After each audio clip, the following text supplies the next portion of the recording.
If you often hear yourself say, I work really well under pressure, I can definitely resonate with that one.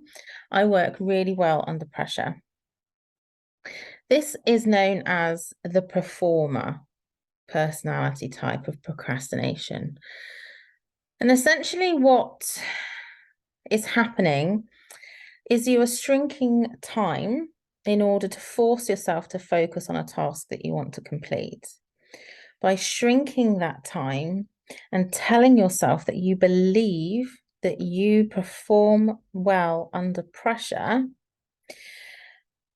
underneath that, you're unable to perhaps complete a task to your very high expectations. Often, we may have very high expectations of ourselves. We may feel that we want to perfect things before we put them out there. But if we only give ourselves like 1 or 2 days to do it when we've had months, we couldn't have possibly have achieved it to our own high standards because we only had 2 days, right?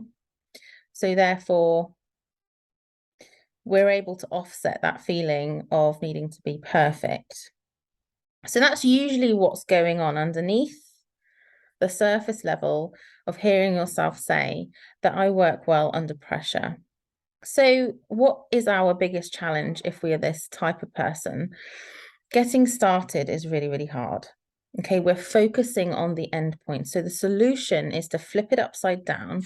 And instead of focusing on the end date of when a task needs to be completed, try focusing on the start time, when you are going to start it. Work towards your start date instead. Okay.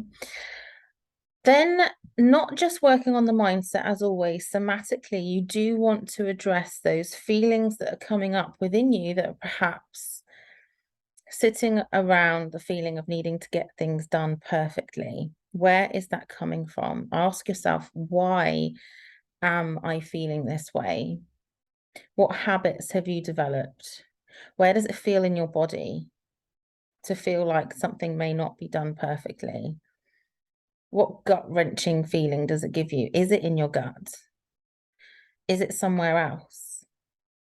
Hold that, feel it, release it, meditate, visualize, stretch, do your massage techniques. Allow yourself to release that feeling in your body.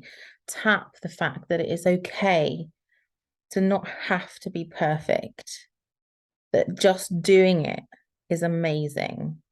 Doing the action and taking the step forward is absolutely good enough. So that's the first one. The second one is known as the self-deprecator. Okay, so this is somebody who often says to themselves, I'm so lazy right now.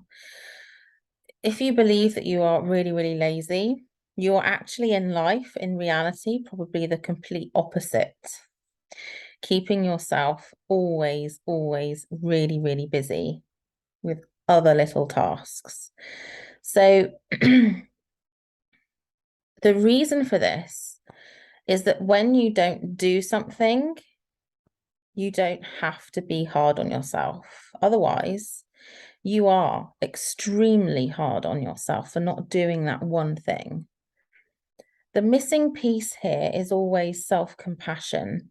When we're not often able to find a lot of compassion for ourselves, when we are really, really hard on ourselves for not doing something. And for this type of personality, it's your challenge is feeling unable to take a break. Not putting yourself first, not stopping and not resting. Because you can't justify it in your head.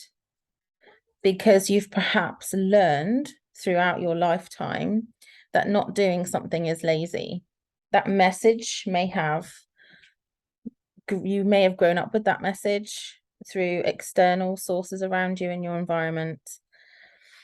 But if you understand that underneath that, the reality is you're actually very busy. What are you actually doing?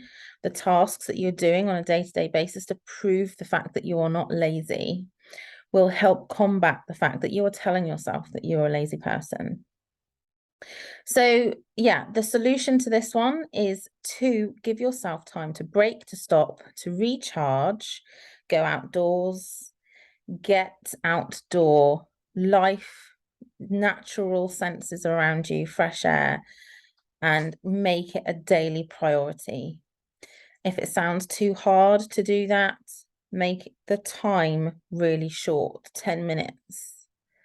Okay, there is no reason why we can't do 10 minutes break and get some fresh air for 10 minutes. Make the time shorter so that you know you can achieve that into your daily routine. So then we have number 3, which is the overbooker. I definitely hands up to this one, being the overbooker.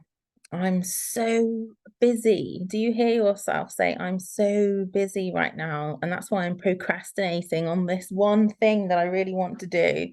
I just haven't got time. I'm just so busy. I hear you. I feel like I'm almost a professional at being the overbooker.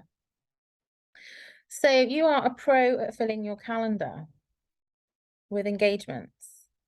Okay. You are very good at overwhelming yourself. You end up feeling burnt out and overwhelmed because you have booked in so much.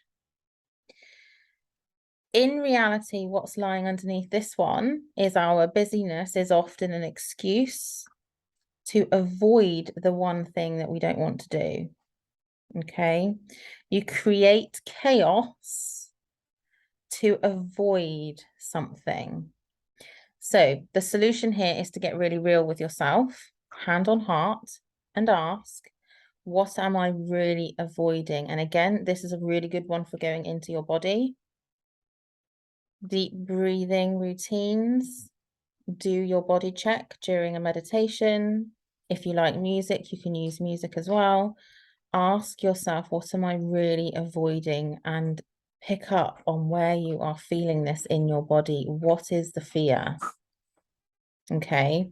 Many of you know that my past fear was coming on camera doing videos, and I was putting it off for years. We all have something that we're avoiding doing. Okay. So that's going to help you.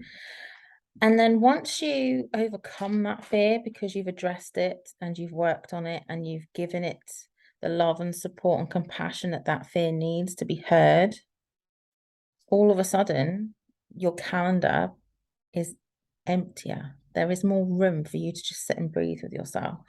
You don't have to keep booking in those things. Okay. And then the fourth one was if you heard yourself very often say, I've just had the best idea. And again, I actually see myself in all 4. I don't like to pigeonhole people.